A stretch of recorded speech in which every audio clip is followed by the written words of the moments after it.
বাঁশবেড়িয়ার Ganges jute মিলের সামনে আজ দুপুরে বিক্ষোভ সভার আয়োজন করল বিজেপি।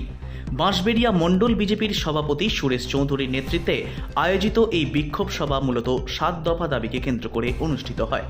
দুপুর 1টা থেকে বিকেল 3টে পর্যন্ত চলে এই বিক্ষোভ কর্মসূচি।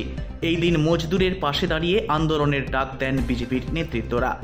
বিক্ষোভ সভায় উপস্থিত ছিলেন হুগলি জেলা বিজেপির সাধারণ সম্পাদক সুরেশ সাউ, জেলা সহসভাপতি জয়রাজ পাল, বিজেপি নেতা হরি মিশ্র, স্থানীয় নেতা বিশ্বজিৎ রায় এবং গণেশ ঘণ্টাই সহ বাঁশবেড়িয়া কলবাজার এলাকার বিজেপি নেতৃত্ব। বিক্ষোভ কর্মসূচি শেষে বিজেপির পক্ষ থেকে মিল ফাঁড়ির ওসির হাতে একটি স্মারকলিপি জমা দেওয়া হয়।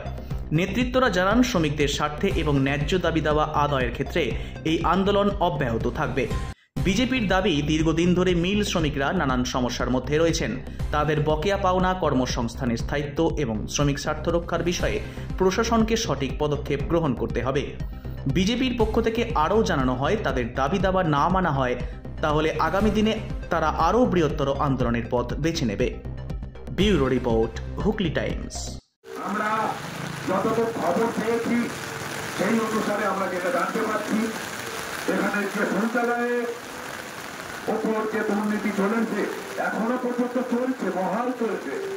16,000 টাকা শৌচালয়ে পরিষ্কার পরিচ্ছন্ন করার জন্য বরাদ্দ হয়েছে, কিন্তু দেখা যাচ্ছে তৃণমূলের ইউনিয়নের একটা অংশ সেখান থেকে কাটমানি হিসেবে 10,000 টাকা বার করে নিয়ে মজদুরের হাতে, যারা এই পরিষ্কার পরিচ্ছন্ন করছে তাদের হাতে 10,000 টাকা ছাড়িয়ে দিচ্ছে।